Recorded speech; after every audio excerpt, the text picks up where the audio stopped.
Gracias por venir, Agustín. Un placer, gracias por la invitación. Bueno, han pasado muchas cosas, pero me gustaría exhibirte y releer un tuit de nuestro presidente Milei de hace unos días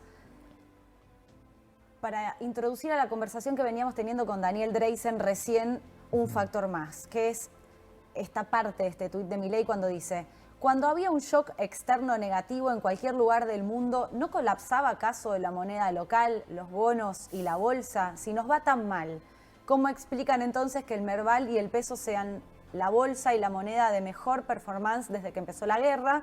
¿Cómo explican el riesgo país en torno a los 550 si el shocks externos antes lo ponían cerca de los 2.000 puntos? Bueno, es un punto. Tenemos una macro mucho más ordenada de lo que teníamos en gobiernos anteriores. Entonces eso te da un plafón. Argentina en realidad tuvo un shock mucho más fuerte el año pasado. El año pasado el shock que sufrimos fue tremendo porque los argentinos decidimos dolarizar el 50% de todos los pesos que teníamos. O sea, una fuga en contra del peso. Y sin embargo se mantuvo la estabilidad. Por supuesto fue un shock muy duro que estamos todavía sufriendo hoy, ¿no? Porque subieron las tasas de interés muy fuerte y ese sí, la verdad que prácticamente sí sufrimos desde el punto de vista de la inflación, porque de alguna medida el aumento impacta por el aumento del combustible.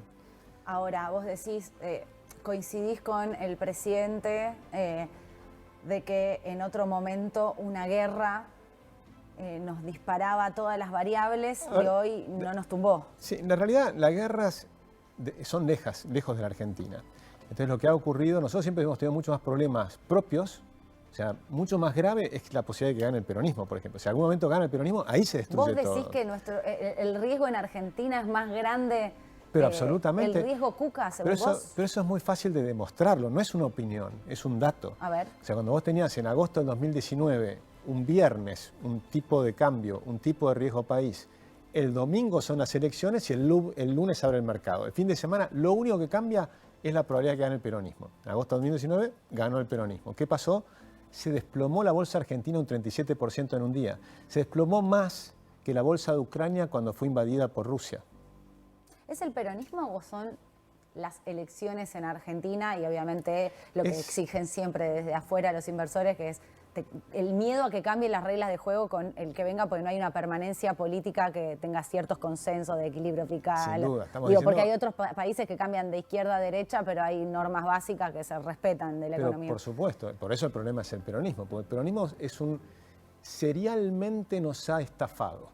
O sea, permanentemente estafa al depositante, permanentemente estafa a los argentinos. O sea, te hicieron la especificación asimétrica, después te cambian los bonos, no te pagan los bonos, entonces te hacen una quita del 75% y son Néstor Kirchner. Es decir, que por cada $4 que nos prestaban te devolvían 1. Después te roban las AFJPs, permanentemente te hacen cosas. El plan Bonex, incluso en el gobierno de Menem, que fue el mejor de los gobiernos peronistas, y sin embargo hizo el plan Bonex. El plan Bonex fue una quita fenomenal para el depositante. Acuérdate que, bueno, vos sos muy joven, pero en aquel momento nos devolvieron a los depositantes un bono a 10 años contra la plata que vos podías haber sacado al día siguiente. Ese bono valía 12 centavos de dólar. Entonces, por supuesto, los que estábamos en finanzas y teníamos la capacidad y pudimos comprar esos bonos, ganamos mucha plata. Pero el depositante lo destruyeron. O sea que el gen del peronismo es combatir al capital, es robarle al que ha ahorrado. Y permanentemente le roban al que ha ahorrado. Y después le roban al asalariado con la inflación. Entonces, por supuesto que es mucho más grave el riesgo del peronismo que una guerra lejana, que además, en este caso, nos favorece enormemente desde el punto de vista geopolítico para el largo plazo de la Argentina. A ver. Porque igual que la guerra de Ucrania, y también lo decíamos en la época de Fernández, la guerra de Ucrania te provocó un riesgo a los que compraban alimento a Ucrania. Nosotros somos productores de alimentos. Si vos sos un importador de alimentos, tenés que tener distintas opciones. Cuando se te pone en riesgo de que uno de los principales productores entre en guerra, lógicamente Argentina pasa a ser una alternativa interesante. El Mercosur pasa a ser una alternativa interesante. Y en energía lo mismo. Por primera vez en la historia le estamos exportando gas licuado a la India. La India, ¿qué problema tenés? Con el estrecho de Hormuz, es verdad que se produce el 20% del petróleo del mundo, pasa por allí, y el gas licuado. Y fertilizantes también. Pero el 80% van a la India y a China. No van, a Europa va una fracción mucho menor y a Estados Unidos prácticamente nada. Es decir, que al que más le afecta es a China y a la India. Entonces, Entonces, que la India nos vea, empezar a ver a nosotros como un proveedor alternativo, es lo que llaman el concepto de redundancia. Tienes que tener varios proveedores para asegurarte de tener energía y alimento. Sin energía y alimento no hay vida.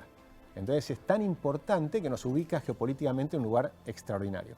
Si le sumás la revolución en inteligencia artificial, es fascinante porque hay estamos viviendo la época de la aceleración. No muchos lo entienden, pero la aceleración es extraordinaria. A ver. La inteligencia artificial es tan grande lo que está pasando. Si lo puedo resumir en un minuto, sí, contalo. Si tenés toda la inteligencia artificial del mundo en el 2013 ocupaba en drops, como si lo pones como un equivalente a una gota de agua, un floating point, la unidad más chiquita de la inteligencia artificial como una gota de agua. Todo lo que había en el mundo ocupaba una pileta olímpica. Ahora ocupa el lago Nahuelhuapi.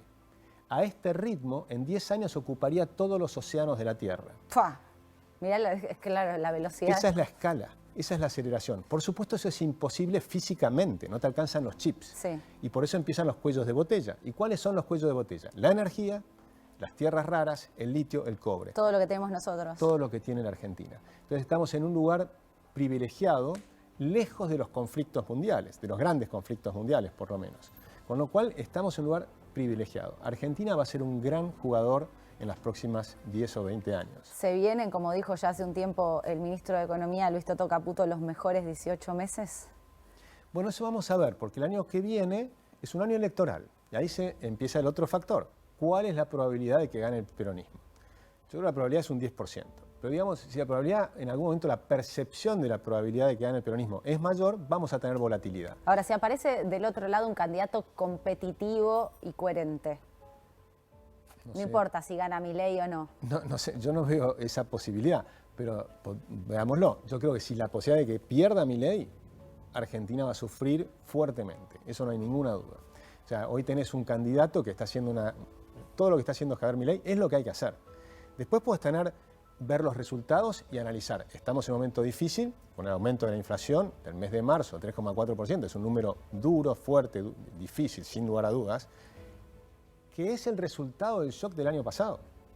De las elecciones de medio término. De las elecciones de medio término y de toda la campaña sucia que se hizo, que fue muy dura y que hizo que los argentinos se asusten.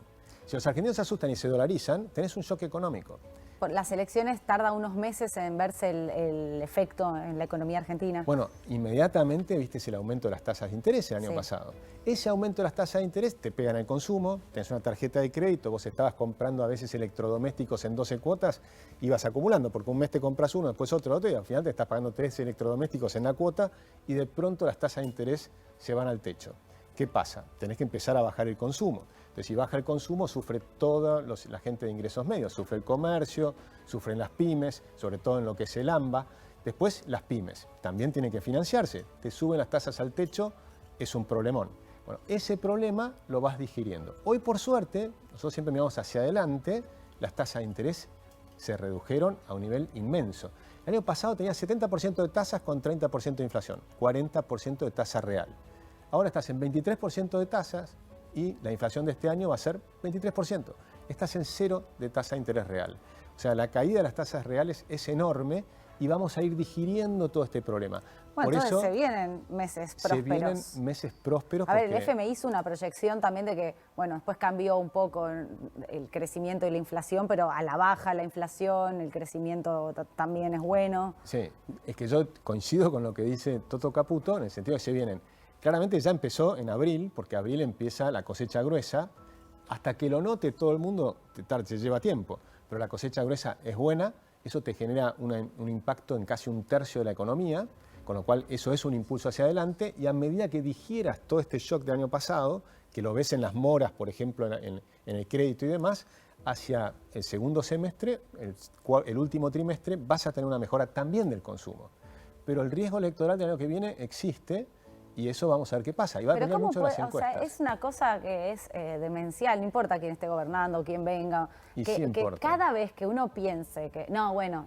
no importaría si del otro lado tuvieras gente que sea realmente consciente de lo que hace. José Luis Sureda dijo en este programa, sería bueno que la alternancia exista, que no sea siempre el mismo, el único salvador, pero que esa alternancia sea entre dos candidatos coherentes. Absolutamente. Sí, es que yo creo que si que es algo como que en realidad es re...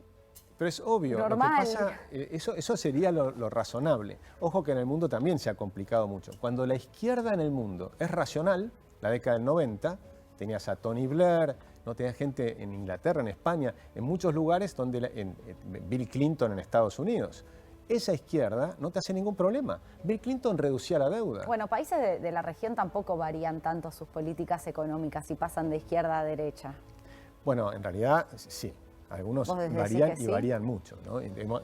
Si vos mirás la historia de América Latina, hemos sufrido muchas hiperinflaciones, hemos sufrido muy fuertemente. No digo toda la región, pero no sé, por ejemplo, Uruguay cambia mucho si gobierna a la izquierda o a la derecha con respecto al equilibrio fiscal. En realidad lo están haciendo bastante mal ambos, pero bueno, tienen que mejorar mucho también en Uruguay. Es cierto que es mucho más estable que la Argentina, eso tenés toda la razón, Cata, y te doy esa razón, pero también ha habido historias muy fuertes. Bolivia ha tenido un colapso descomunal, teniendo gas, teniendo todos los recursos, teniendo 2 cosechas de soja, o sea, tenían todas las posibilidades. El populismo destroza las economías. Las destrozó en Venezuela, las destrozó en Cuba, las destrozó en Nicaragua, las destrozó en Bolivia, las destrozó en Argentina. El populismo, el comunismo, el socialismo, el populismo destroza las economías. O sea, que vos decís que, por ejemplo, si el candidato, estoy inventando, pero la verdad falta un montón, para las elecciones argentinas salen candidatos de las baldosas, no sabemos cómo cambia la piel, también el propio peronismo, pero si el candidato es, por ejemplo, Kicillof. El candidato Kicillof ahora trata de mostrarse como... Pero por supuesto, Kicillof es un comunista. Kicillof es una persona que es un marxista, keynesiano, o sea que ha leído los mismos libros que leí yo y las conclusiones que saca son totalmente absurdas. O sea, es impresionante. Y si mirás la provincia de Buenos Aires, es un verdadero desastre. Lo que ha hecho con la educación en la provincia de Buenos Aires es un desastre. Es un verdadero desastre. Lo que pasa con la pobreza en la provincia de Buenos Aires, la pobreza profunda, porque nosotros tenemos ahora una caída de la pobreza a nivel nacional, porque bajó mucho la inflación, por un lado, y porque el presidente y la ministra Petovelo aumentaron la UH, las asignaciones alimenticias y demás. Entonces ahí mejoraste, pero eso es la superficie. La realidad profunda es que han destruido a una cantidad de gente de una manera espectacular. Yo recorro mucho el conurbano. Cuando vos mirás lo que ha pasado ahí, el nivel de educación de lo que ha pasado allí, la destrucción de las familias en esos lugares, es tremenda. Y vos decís que es todo lo mismo cualquier peronista que venga. El que va a venir es Kicillof. Bueno, no lo sé. No, después, él quiere ser candidato, pero hay que ver qué pasa, ¿no? También hay que ver si prospera la reforma política. Hay otros que se me ocurren que son todavía peores. No sé si decime a alguien que te parezca que sea razonable. No, no tengo idea y la verdad que jamás pondría las manos en el fuego por un político de la Argentina, pues no nos ha ido bien, pero... Pero la realidad es que hoy tenemos un presidente que ha demostrado que está haciendo unas cosas tremendamente difíciles y que ha ordenado la macroeconomía, que está abriendo la economía, que está haciendo todo lo que venimos pidiendo que hay que hacer durante décadas. Y lo está haciendo. ¿Por qué lo querés cambiar? Gracias, Agustín, qué interesante. Muchas gracias a ti, un placer.